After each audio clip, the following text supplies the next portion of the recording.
Le mercredi 20 août 2025 à Luanda, le Mali a renversé la Côte d'Ivoire 102 à 96 au terme d'un match riche en suspense.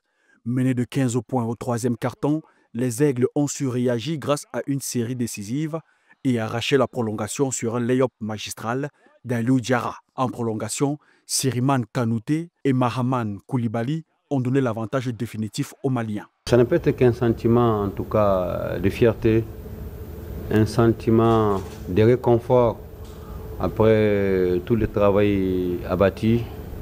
Je suis heureux pour les enfants, heureux pour le Mali tout entier et heureux pour moi également. Véritable héros de la soirée, Aliou Diarra a signé un double-double impressionnant, 35 points, 16 rebonds et une évaluation record de 50.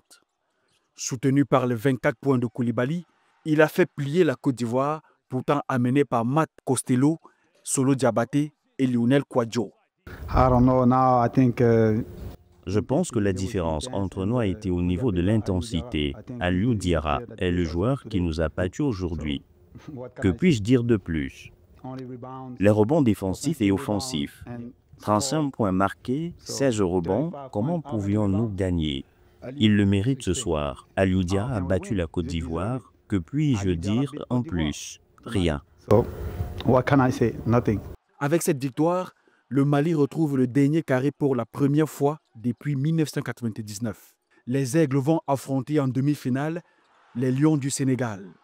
Plus qu'un exploit ponctuel, cette qualification récompense le travail de fond effectué sur les jeunes générations et confirme l'émergence d'un collectif ambitieux sur la scène africaine. Du 12 au 24 août, l'Angola accueille le 30e tournoi FIBA Afrobasket à Luanda et Mossamedes, réaffirmant ainsi sa position sur la scène continentale. L'édition 2025 met en valeur la tradition sportive et la force organisationnelle du pays avec 2 sites modernes, une logistique efficace et un système de sécurité robuste répondant aux normes internationales et garantissant une fluidité des opérations pour les joueurs, les officiels et les supporters. Cette année, c'est organisé par l'Angola, qui est une équipe, un pays de basketball, doté d'infrastructures de qualité et un championnat professionnel également de renom. Saluant la programmation impeccable, la large couverture médiatique et l'accueil chaleureux réservé aux équipes visiteuses, les observateurs ont salué le tournoi comme un spectacle sportif et une célébration de l'unité africaine, tandis que les entraîneurs et les joueurs soulignent le professionnalisme des organisateurs locaux. Oui, côté organisation en Angola, on ne peut pas rêver mieux en Afrique. Hein. Comme je le disais, c'est une nation de basketball. C'est un public très chaud. Et je pense qu'au niveau organisationnel, on ne pouvait pas espérer mieux. Donc, vous voyez, les salles sont pleines et puis l'ambiance est bonne. Donc, et le championnat angolais, depuis plus de 30 ans, est un championnat professionnel, quoi. De la qualité des infrastructures à l'intensité des matchs, l'Afrobasket 2025 restera dans les mémoires comme une étape importante dans l'organisation de grands événements sportifs par les nations africaines, renforçant la fierté nationale et l'unité continentale. Le Rwanda a été éliminé dès la phase de groupe de l'Afrobasket masculin 2025 après une nouvelle défaite contre le Cap-Vert. Lors du dernier match du groupe A, le 17 août 2025, le Cap-Vert a dominé le Rwanda 75-62, faisant ainsi sortir ce dernier hors du tournoi.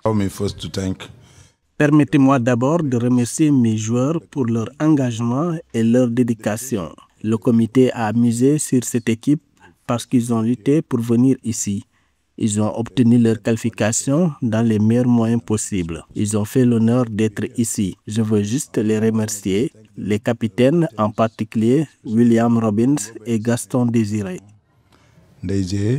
Après 2 défaites consécutives contre la Côte d'Ivoire et la RD Congo, l'équipe du technicien sénégalais Cheikh Sarr était censée réagir face au Cap-Vert et se battre pour sa fierté dans le but d'éviter de quitter le tournoi sans victoire. Pour rappel, le Rwanda, pays hôte de l'édition 2021 de l'Afrobasket, avait été éliminé prématurément en 8e de finale. Pour ce match, aujourd'hui, nous avons été punis. Nous avons été punis parce que, même s'ils avaient gagné par 17 points, nous avons lutté pour revenir. Nous avons eu le momentum, nous avons perdu par 8, mais nous avons tourné la balle. C'est la première fois que le Rwanda quitte la compétition continentale sans une seule victoire en cette participation depuis 2007. Le Rwanda termine ainsi l'Afrobasket 2025 à la 13e place devant Madagascar, l'Ouganda et la Libye qui ont également conclu le tournoi sans victoire.